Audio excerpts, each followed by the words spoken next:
Let's talk about the next housing crisis and what it's going to look like. It's going to look a lot different than it did in 2008 and 2009. But we should all be concerned, folks. This next housing crisis is coming. It's happening right before our eyes, and our politicians in Washington don't give a rat's behind. They don't. Because if you listen to Larry Kudlow, he says everything's fine. I mean, the other day, you see this interview where he's talking about the economic expansion and, man, all these people are back to work and we're seeing a V-shaped recovery and, oh, man, everything's just great. Yeah, this is just great. Also an incentive to go back to work, to get essentially, I guess, an 11% pay raise. That's an after-tax wage increase, which is great stuff. And we think we're going to protect them in this fashion. We'll see how the stimulus talks go. We'd like to renew the business loans, the small business loans. I think there's a lot of talk about that. Some money for school openings. I think that's very, very important. And the main thing right now is not only is the virus numbers coming down, but the economy is producing tremendous numbers across the board. It's a self-sustaining V-shaped recovery. Oh, is it? Is it, Larry? A self-sustaining recovery. That's not what the Fed chief said last week during his meeting, or actually 3 days ago, that we need additional stimulus, and we need it now. We have long-term problems in the economy, not likely to be solved until 2023, when we'll fully bounce, maybe even fully bounce back by then. That's why the Federal Reserve is keeping interest rates at near zero for the next 3 years. They need additional fiscal stimulus. And we need direct checks to the American people so they can pay their rent, or they're going to be evicted. So here's what the housing crisis is shaping up to look like at this hour. And this data out from the from Wall Street and from all of these different companies that are buying up properties like crazy should be troubling. We are in right now a potential bonanza for rental home investors, because so many people are about to sell their homes because they can't afford it. So what this data is showing us right now is actually pretty remarkable. And this is why this is totally different than what unfolded back in 2008, 2009, when people just simply lost their jobs and they just turned their houses over to foreclosure. What's going to happen now for a lot of people is they're going to sell their homes. Fortunately, which is good news. Bad news, though, is that they're not going to be able to live on that for very long, and they're turning into renters. So here's the data that's out this morning, and look at this data. This is a U.S. property equity in mortgage properties. So back in 2010, that's how much equity people had in their homes. Okay, just look how much it has spiked since then. Now we are at all-time highs for the people that have equity in their homes, which, having plenty of home equity, but a reduced means to actually keep making the payments means that people are going to have to sell when these prices are high, and they're going to have to exit this home ownership with a cash cushion. So they're going to sell their homes, they're going to make this profit, and then they're going to have to basically live off of that rental money, or that money to be able to pay their rent. So what's happening right now? Well, Wall Street is chomping at the bit, baby. Why do you think Wall Street's excited about it? Well, I'll tell you. Just look at these shares of these different companies right now. Invitation Homes, American Homes for Rent, that company. Among who else? There's a bunch of them. Blackstone, Brookfield Asset Management. They've all made huge investments in buying up single-family homes right now because they can. Because they know that we are entering a rental boom in this country. There's going to be more demand for rentals than ever before. This is the crisis we're facing. Number one, because we don't have enough of them. Number two, because people are either going to have to default and not be able to pay their mortgages, or sell their homes and not really be able to do anything with it. Right now, unfortunately, people aren't really having a difficult time getting home equity lines of credit.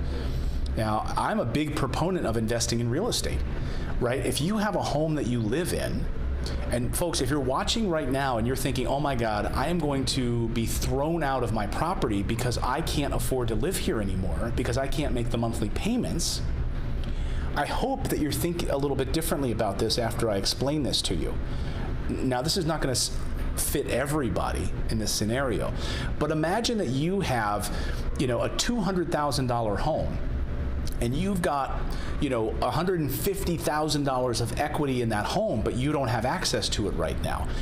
My goal and suggestion would be to try to get access to it so you don't lose your home. Take that money out of that home and invest it into something that will produce cash flow so you can stay in that home.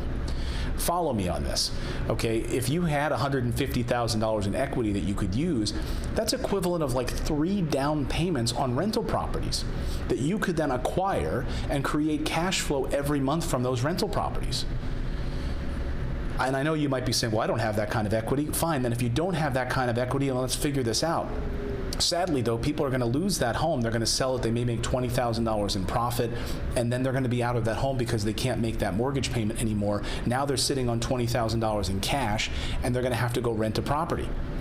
This is what we're facing right now.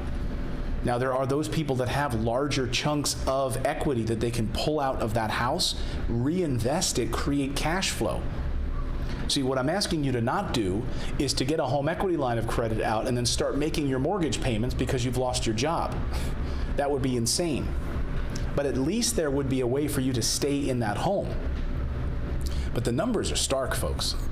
I mean, a lot of people, according to Ivy Zelman, chief executive of real estate consultant Zelman and Associates, said this in the Wall Street Journal today. A lot of people are house rich, but cash poor. So what they didn't address in this article and what's not being talked about is the ability to become cash rich. Turn that equity. You cannot eat equity. So try to turn that equity into a rental property investment that's going to produce cash flow every month from a tenant. You know, I'm always a glass half full kind of person, and I see an opportunity here for you if you know how to navigate this system.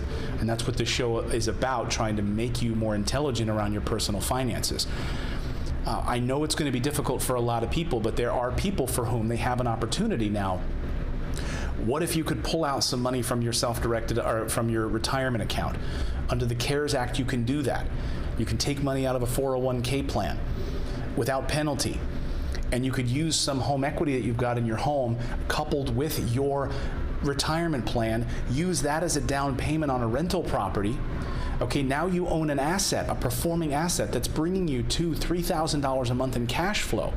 That would cover your mortgage on the place that you're scared you might lose. You got to start thinking like this, okay? Again, I'm not saying this is for everybody, and I know everyone watching right now is not in the same boat. I've had people write to me asking about home equity lines recently. That's why I'm addressing that side of it. But there's a number of you right now that I know are going to be hurt and who do not have that much equity. And you're going to be forced to go into either foreclosure or selling the home altogether and moving into a rental property. Is there an opportunity, though, for you to take that home that you own, not lose it, but transform one of the bedrooms into an Airbnb? Okay? Maybe you live in a larger home or something, and you can rent out a portion of your home to somebody. Think about doing that. We are in an affordable housing crisis in this country, meaning we don't have enough places for people to live. If you could transform one of your bedrooms in your house into a rental property, okay, you can do this. Very simple to do. Set up the room night, even do it as a furnished bedroom if you have it. If you don't, then let that person furnish it themselves. Set it up as an Airbnb rental or even a long-term rental, room for rent, you know, kitchen included. You'd have basically a roommate, but at least you wouldn't lose your home. You wouldn't have to go into foreclosure. And these are difficult times, but I want you to start thinking about different options. I don't want to just be the news guy that tells you the bad story. I want to try to be proactive so you have something you can put in place. There are things you can do. Do you have a basement that you could set up as a rental property for someone? Do you have an extra room? Do you live in a duplex? You know, you could rent out one, well, that's obvious, you know, you could rent out one side of it and house hack. So you live in one side, the other side is rented, that person renting the other side is paying your mortgage on the other side. And interest rates are so stinking low right now, you should be able to take advantage of them. So just some options, but you know, this data is really troubling. I mean, you have these investment firms right now. Listen to this: Invitation Homes, American Homes for Rent. They're up 79% and 59% respectively right now in the stock market. Since they hit rock bottom back in March, the S&P 500 is only up 50%. So these stocks that are investing in investment properties right now are up 79 and 59%. Investment groups like Blackstone, Koch Industries, JP Morgan, Brookfield Assets have all made 9-figure investments in single-family rental companies because they're eyeing expansion right now. They're trying to build as much as they can. American Homes for Rent, for instance, owns 53,000 houses, and in May, they more than doubled the size of their home building agreement with J.P. Morgan. They're building $625 million worth of more homes. What? Do not be a victim here, okay? If you can be, please. If you have a home where you're going to have trouble paying your mortgage, but you've got some equity in that house, think about how you can save yourself right now by renting out a room, putting it up on Airbnb, finding someone that wants to move in, make that accommodation. Also looking at refinancing your property, pulling some of that equity out of your property and reinvesting that into a rental property right now that's going to produce cash flow for you every month.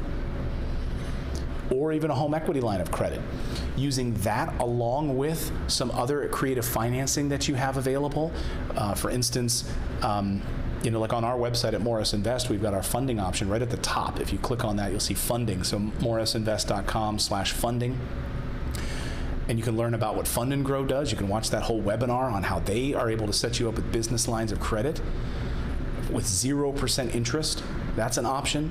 You could use that along with your HELOC and along with your retirement money right now, your 401k or your IRA, to invest in real estate.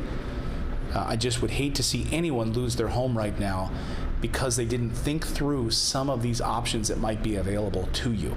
But folks, make no mistake about it. This next housing crisis is here, and what is Washington doing about it? Nada. They're not talking about it.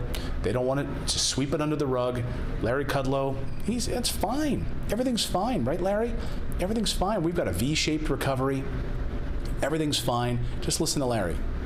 Virus numbers coming down, but the economy is producing tremendous numbers across the board. It's a self-sustaining V-shaped recovery.